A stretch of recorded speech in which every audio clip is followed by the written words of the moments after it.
हा घेतला मी बारीक रवा। आज बनवते मी गुळाचा रवा किंवा गुळाचा शिरा।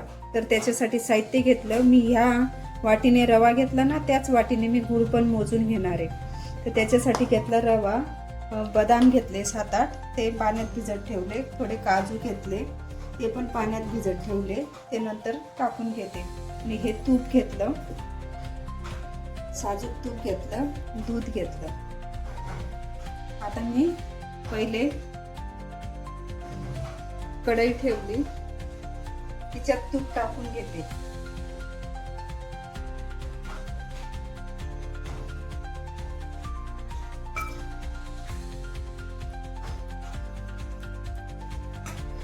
तेल व्यवस्थित गरम झालं, तूप याच्यात मी हा रवा टाकून घेते। सरका एक मिनिट।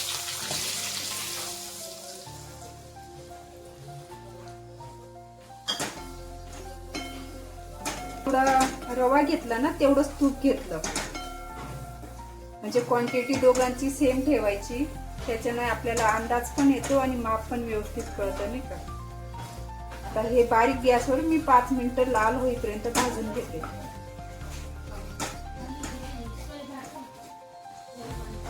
रवा हा बारीक गॅसवर भाजेपर्यंत मी 5 मिनिटं, याला वेळ आहे ना तोपर्यंत आता इकडे बदाम कापून घेते।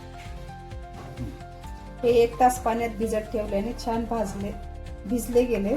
आता मी हे कापून घेते।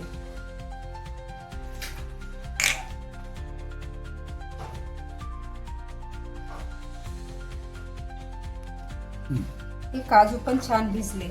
आता याचे पीस करून घ्यायचे छोटे। तुम्हाला पाहिजे असेल तर जास्त बारीक किंवा जसे छोटे मोठे आवडत असतील तसं करून घेऊ शकतो। हे अशा पद्धतीने आपण काजू आणि बदाम बारीक कापून घेतले। आता हे आपण तुपात टाकून घेऊ। तर रवा माझा हा बऱ्यापैकी छान भाजला गेला।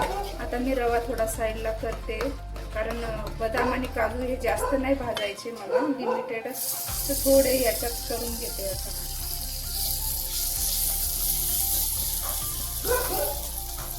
हे 5 मिनिटं आता तुपामध्ये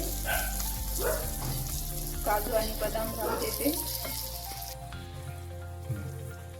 हे बघा, काजू आणि बदाम आहे ना, हे याच्यासाठी आपण वेगळं तूप नाही घेतलं, तर त्याच्यातच असं मध्ये ठेवून छान भाजून घेतले। आणि आता हा रवा पण व्यवस्थित झालाय। असा एवढा लाल होईपर्यंत रवा भाजून घ्यायचा।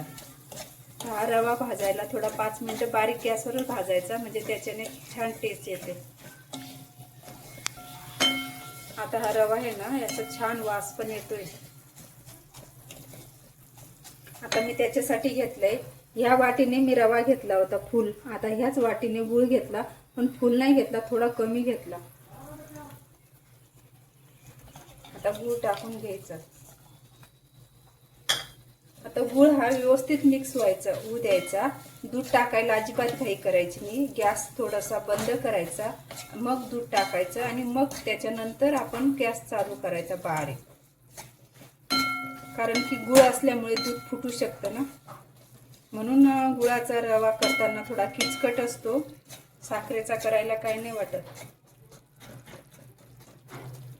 आता बघा, हा गुळ व्यवस्थित मेल्ट झालाय।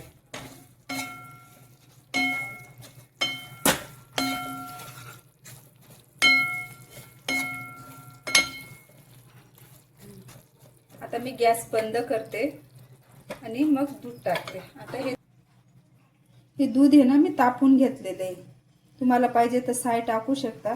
आता मी ज्या वाटीने रवा घेतला, गूळ घेतला, त्याच वाटीने मी इथं 2 वाटी दूध टाकणार आहे। याच्यात पाणी अजिबात मिक्स करणार नाही। बघा, गूळ व्यवस्थित मेल्ट झाला आणि आता हे थोडंसं मी गॅस बंद केलाय, म्हणजे हे थोडं नॉर्मल कंडिशनला असल्यावरच दूध टाकायचंय। आता हे दूध घेतलं, आता मी हे दूध याच्यात घालून देते। आपल्याला गुळाचा रवा खायचा असला ना, तर त्याला ही काळजी घ्यायची, म्हणजे तो दूध फुटत नाही। हे बघा, आता 1.5 वाटी बरोबर दूध लागलं आपल्याला।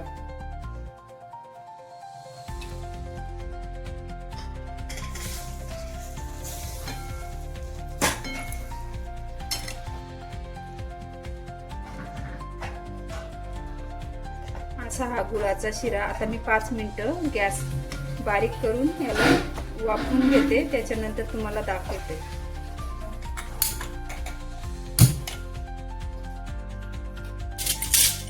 आता हा बघा, आता मी 5 मिनिटं गॅस चालू केला. आता 5 मिनिटं आता बारीक गॅसवर याला थोडी वाफ भरू देते अशा प्रकारे. म्हणून शेवटी तुम्हाला दाखवते फायनली शिरा कसा झाला. हे बघा, अशा प्रकारे आपला हा गुळाचा शिरा, गुळाचा रवा किती सुंदर झाला ना. पौष्टिक पण असतो ना. आता काही लोक जे डायबिटीजवाले आहेत किंवा कोणाला हेल्थ कॉन्शियस आहेत त्यांना साखर नको असते, तर ही गुळाची रेसिपी तुम्ही जरूर बनवा. छान झाला ना. बदाम काजू पण मस्त व्यवस्थित झाले. तर मी हा खायला काढून घेते.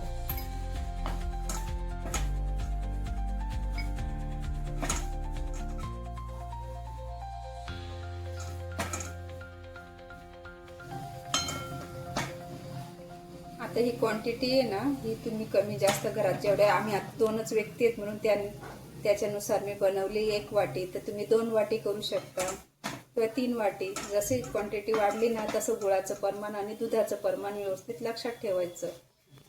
असा